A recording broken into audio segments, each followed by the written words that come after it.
Welcome to Boss Up Goddess. I'm Elizabeth Ann Atkins, and I go live every night to bring you trailblazing women who share their wisdom to help us all live bigger, better, and bolder. Well, tonight we're going to do exactly that with romance. Who doesn't love a hot, steamy romance? And tonight we have the honor of meeting Aliza Mann. She is a romance writer. And on March 1st, she will be on a panel with the Detroit Writing Room with four other romance authors to talk about the romance writing industry and the craft of writing these wonderful novels. So, Aliza Mann, welcome. Thank you so much for having me on the show, Elizabeth. I've been excited about this all week. I love the chance to Oh, talk. So, wonderful, wonderful. So, Aliza, let's start with how you, as a girl, became enamored with romance novels. oh my gosh. So, it's a long story. I have a long history with romance. I always loved reading. And I shared that my first book was The Lion, the Witch, and the Wardrobe. So that was on the fantasy end. Love But that. I found a book that was romance like on the bus stop, and Like, the okay. cover the cover was off. It was Lucky by Jackie Collins, and And you were I how old? oh my God, I was 12, like 11 or 12 years old, and I found that book, and the first word was the B word, and I was like, Oh oh no. my God, they put the B word in a book. And my mom, of course, was on the bus with me because I was very young. And I said, Mom, can I keep this book? Because it had been abandoned, the poor thing. So I gave it a good home. I read that book in like 3 days. It was probably like a bazillion pages.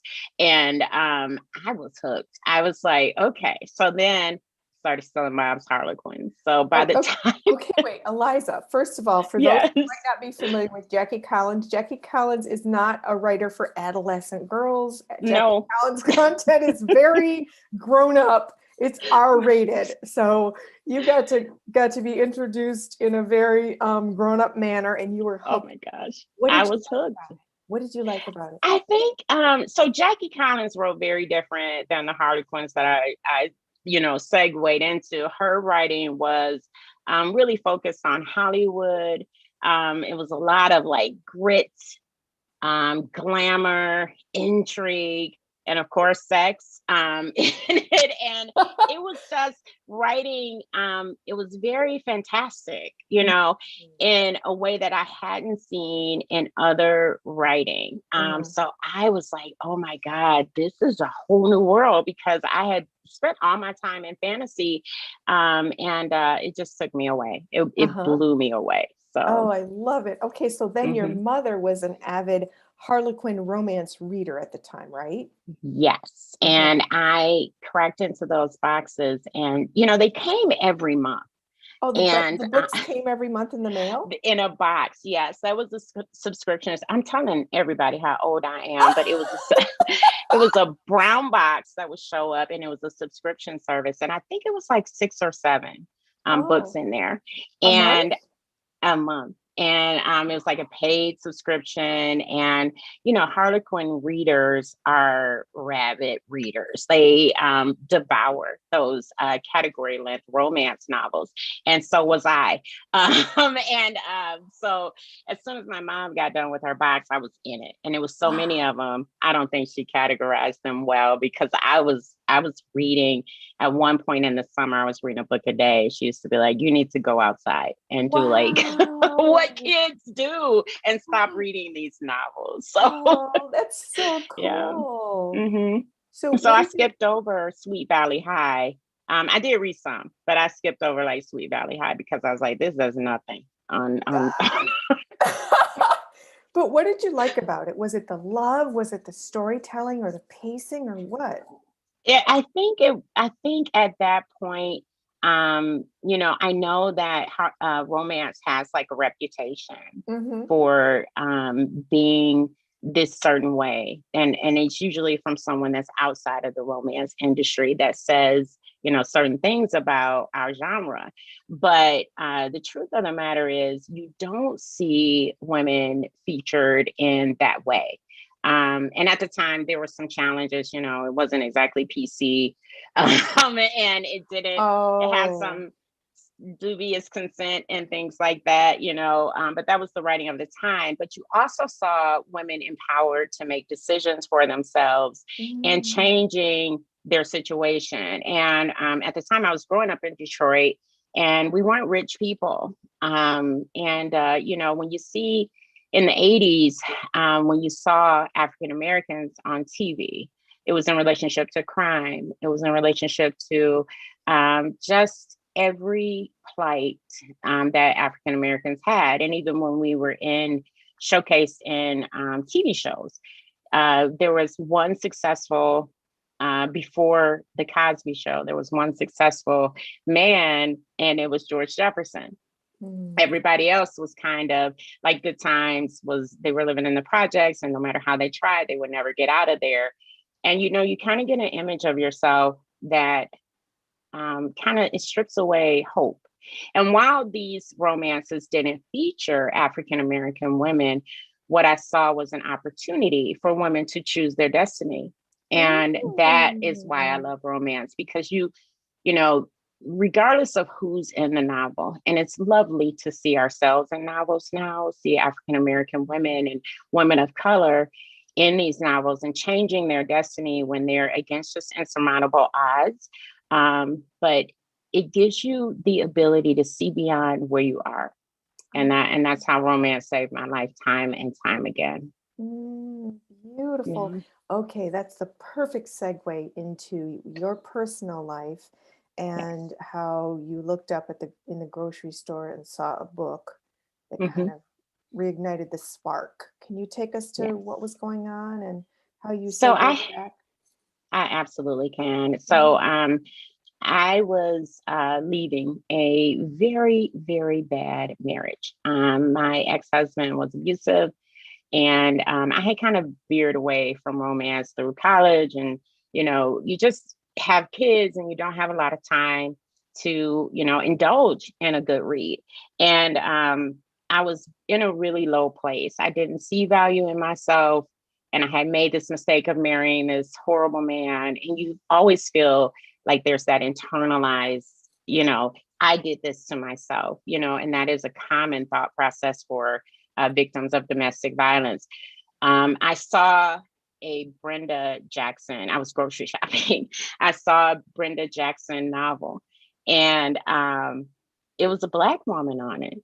And, I know that this happened, but a lot of times in stores, you just didn't see African Americans showcased, and seeing that woman on that book, I bought that one. I bought a Miss Bev's book, and Beverly Jenkins? Beverly Jenkins. Yes, I call her Miss Mhm. Bev. I gotta say her whole name because she deserves, Oh but my goodness, she is the queen. I she is amazing, and the two of them lifted me up from a place. I found someone, not only just women who are empowered to make decisions in their lives, but also a woman like me that was empowered to make decisions with her lives and change her outcomes. And, I was able to pick myself up. I obtained a graduate degree.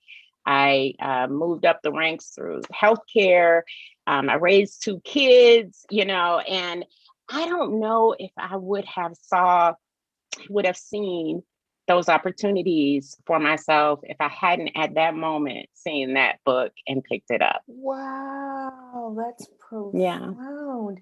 That's Yeah. especially profound in that there has, I don't know if it's so much now, especially with the popularity of Bridgerton, the Shonda Hmm. Rhimes series on Netflix. However, there was a stigma or sort of a derogatory spin on romance novels. Can you talk about that, please? Absolutely. I have friends and older friends, that would tear the cover off their romance novels, right? Because Oh, they didn't want to see it. And to me, I'm like, you tearing up a book? Like, why would you?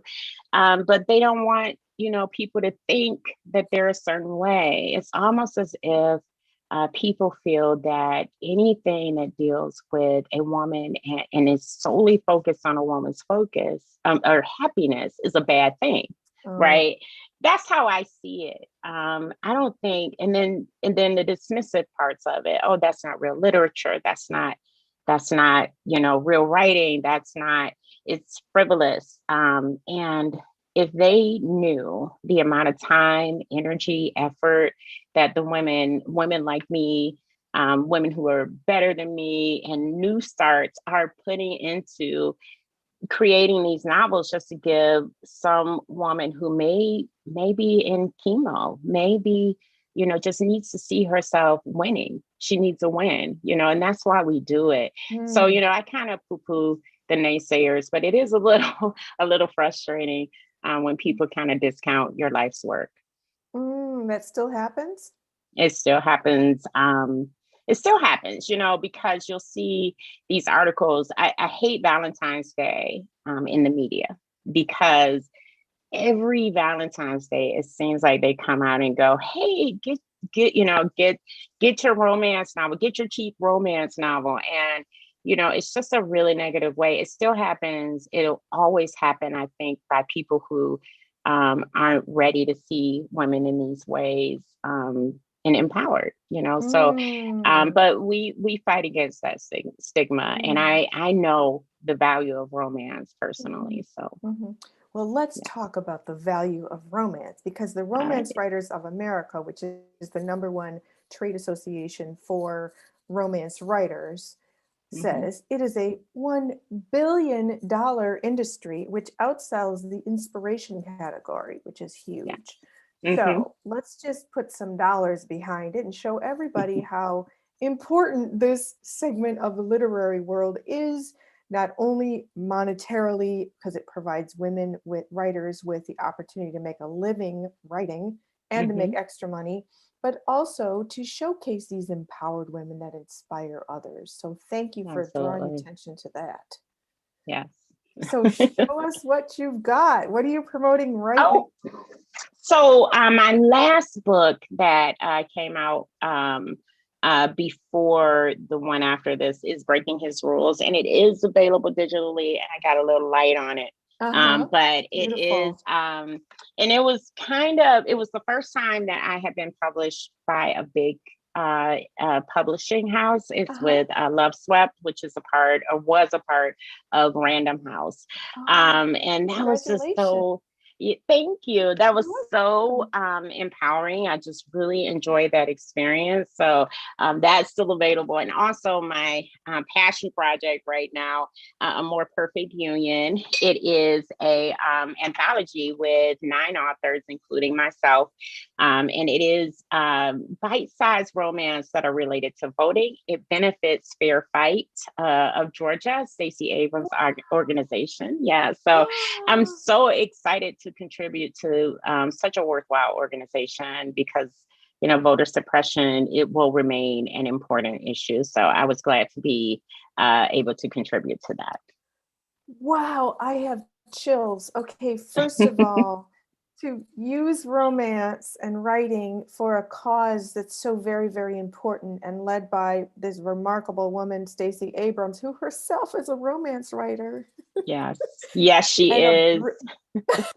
a brilliant one at that, Hmm. is a phenomenon. Oh my goodness, Hmm. that is amazing. I'm so excited to hear more about that project. Can you hold it up one more time, please? Sure, And absolutely. where can we learn A More Perfect Union? Where can people get involved, buy it? Where is that located? Absolutely. So it's available online. So at Amazon, of course. It is on Apple as well, and all of the retailers that you can order online. All of the proceeds go to Fair Fight directly, and it is a limited time. It will be ending March 31st, I believe, is the last day that it will be available for sale. Mhm. So you can go out to Amazon or wherever you prefer to buy your books, and it's available there in both print and ebook. Oh, beautiful. And what's your story in the book called? My story is called The Change That Came. And I get chills talking about this because it is a romantic suspense, and it is set in the 60s. My grandfather was in real life, he died in a mysterious way. And he was trying to bring the Union to a granite mine in Georgia, Elberton, Georgia. So his murder or his death was never resolved. It was, he blew up in a dynamite shed. So in my story, I resolved that case. I had a FBI agent go to Georgia and investigate it, and of course meet the love of his life in the Oh, I story. So have it's a chills short now. story. Yeah, it was an opportunity for me to kind of right some wrongs. I never met my grandfather on my maternal side. He passed away when my mother was young. So it was Oh, just an opportunity for me to connect with someone that in my family that was should have been such a monumental part of my life. And it gave me an opportunity to kind of explore that. So it was fun to write. I do have a copy for my mom that I'm going to give her. So, of course, that one is a little on the tame side. And so, so that my mom can comfortably read it. But okay. I love it. No less than any other work that I've ever done. Eliza, Mhm. that you said right the wrongs. So it's Yeah. Right and it's Hmm. Write. That Yeah. is so profound. Thank Wow, you. that's a power. You're welcome. And what a beautiful tribute to your grandfather. How, and my condolences for his loss. Thank you. Thank you for that. You're Yeah. welcome. Wow. Okay, so, Mhm. whoo, I want to read that book. That sounds so powerful. Yeah. And I'll always love Georgia. I'm from there originally, but I'll always love Georgia. And I plan to revisit that in future works too. So, Mhm, mhm. hmm So it's really interesting that you write about a time when there was such division and hatred between races, sadly, hmm and then your book is also, you have another book that's an interracial love story. I So can do. you? So, breaking his rules, that is another part, kind of an echo back to when I left my ex-husband. So the heroine, Oh, Tara, is a business owner in Detroit. She owns a bar, and she kind of meets a man he has lots of rules and ways that he won't fall in love, because he's just like, I absolutely will not ever be, that guy that's in love with a woman.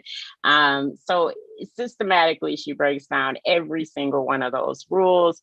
And he's never met anyone that, so willfully disregards his rules and oh my kind of puts him in gosh. his place. So he's kind of a playboy. I love Ashton. He's from England.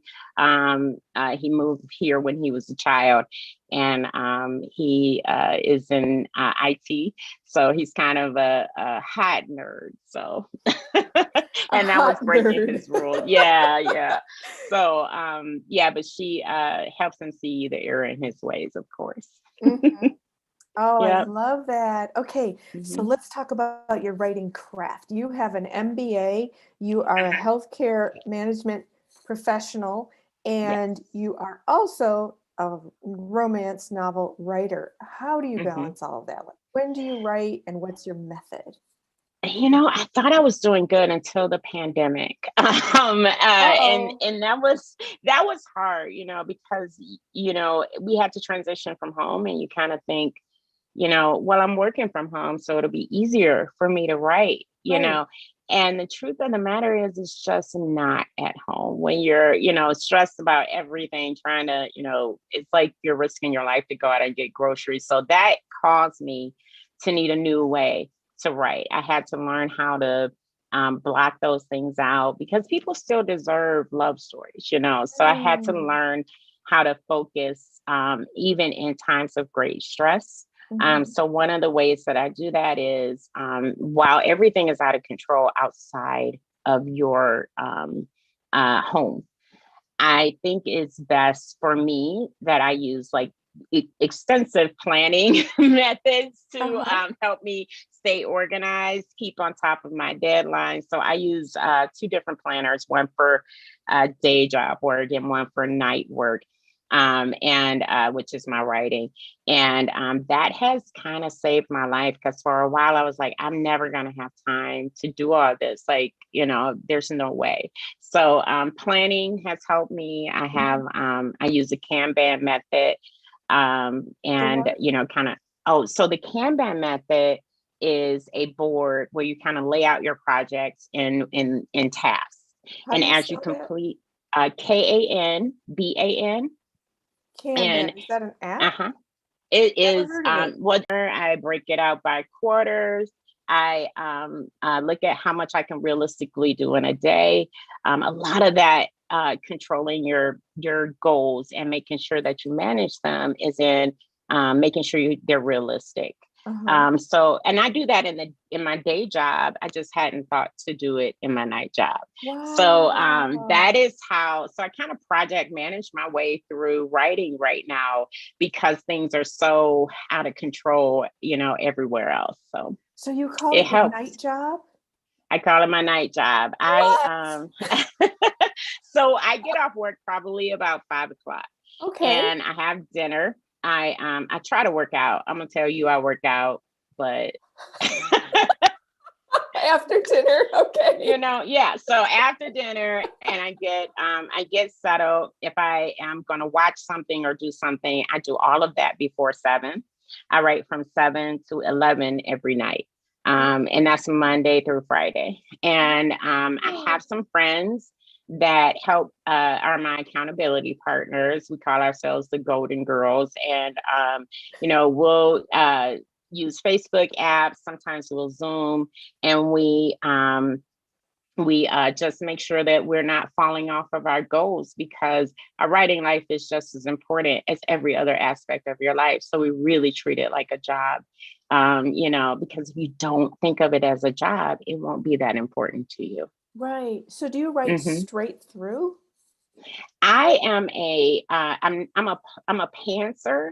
I want to Uh-huh. plot so bad. I want to sit down and say, this is the story. This is how it's gonna go. It's got these beats in it, but I'm just not that person as much as I try to be. So I do plot out how many words I can write realistically in an hour. And I'm if I'm writing a 70,000 word book, I figure out how many days it would take me writing from 7 to 11 to write that book realistically. So I probably could get more done if I wasn't working my day job, but Right. And you it does help me manage things.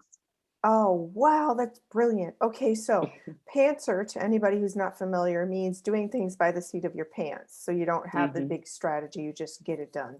And hmm secondly, Eliza, do you not write on the weekends at all? So if I'm extremely motivated, like today, my agent and we're working on a proposal right now, and I'm super excited about this project. So I spent a lot of today writing. I had to run some errands. I didn't have any more red lipstick. I knew I wanted to wear that, so I wrote. I got up at 9. I had breakfast, and I wrote from probably 10:30 on to like 2 o'clock. And then I got dressed and went on about my day. But I will write tomorrow. I think it depends on what you're working on, and I'm just excited to get this project out to people because I think it's going to be worthwhile. Mhm. And so that'll make me write on the weekends. But I do think that work-life balance is important, especially if Mhm. you're working two jobs. Mhm. What you don't want to have happen is you burn yourself out. Mhm. And I've seen a lot of friends who are brilliant writers, but they were writing so much and neglecting themselves, as women do a Mhm. lot of times for Yeah. other people, our Mhm. family, our Mhm. jobs.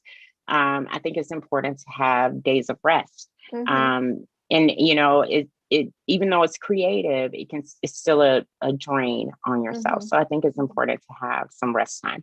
Mhm. So you said on your website that you share your life with the man of your dreams. Yes. And so you're a romance writer. So how does that play out when with the man of your dreams? Do you have candlelit dinners and bubble baths with rose petals and such or not? So he's my best friend. And I'm sure that there are folks that are watching and are like, oh, your best friend. That means that he's he teases me from time to time. Mhm. We joke each other. But yes, definitely there are moments of romance. I think you should get out of your relationship exactly what it is that makes you happy. So for me, that's someone that is supportive. Even when I'm like, in my worst way. Like if I'm struggling with a book, he'll talk it out with me.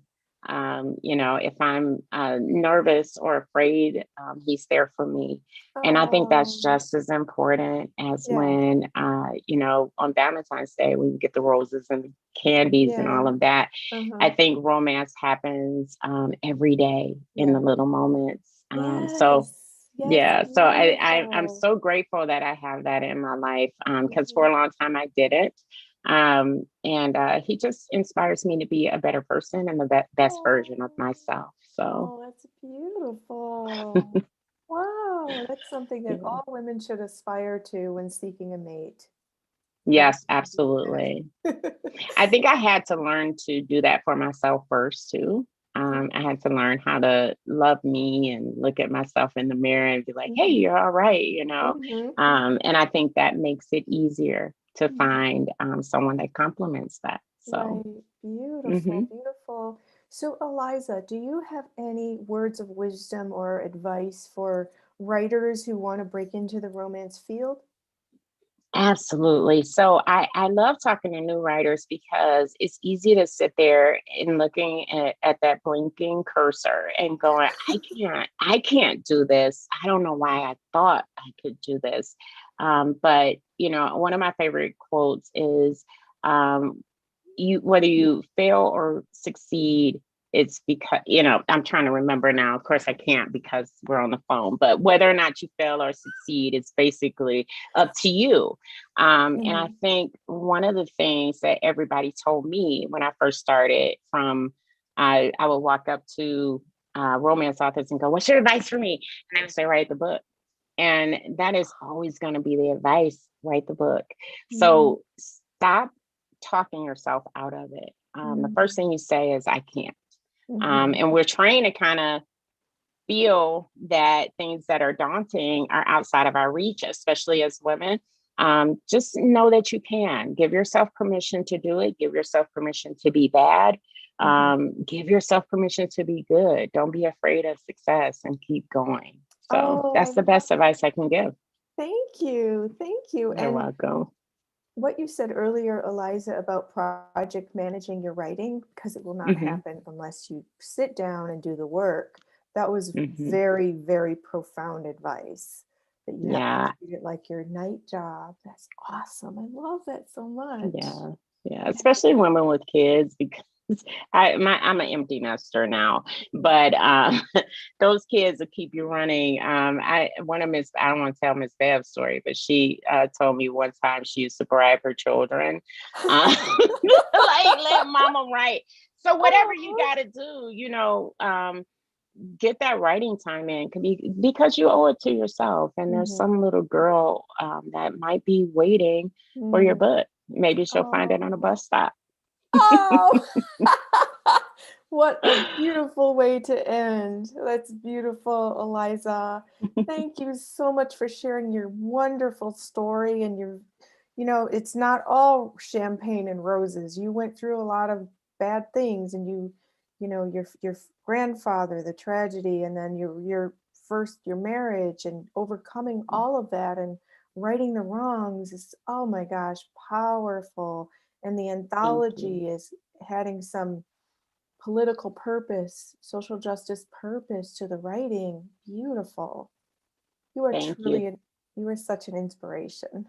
Well, thank you for having me. Thank you for saying that. I do hope that the viewers certainly got something out of it. I really do love seeing new authors and people following their dreams. So thank you for Yes. having me on. Oh, you're so welcome, Eliza. Eliza Mann, wonderful romance writer. Oh, and people can go to your website, Mhm. elizamann.com. Yes, they can go to my website. If they want to contact me about questions related to writing or anything, you can just reach out. Beautiful, beautiful. I'll put her Hmm. website in the description box so you can get in touch with her. And she has descriptions of her books on there as well. So, and there's this gorgeous man Awesome. on the cover of Disarmed, her first book. Oh, Oh my my favorite. gosh. My favorite guy. All right, Eliza, thank you so much.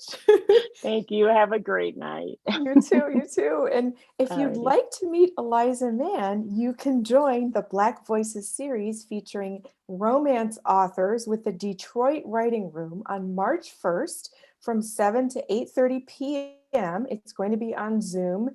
Go to detroitwritingroom.com, events, sign up, participate, ask questions, and Eliza is going to be joined by 4 other romance writers, Sylvia Hubbard, Beverly Jenkins, Tana Jenkins, and Lola Joy.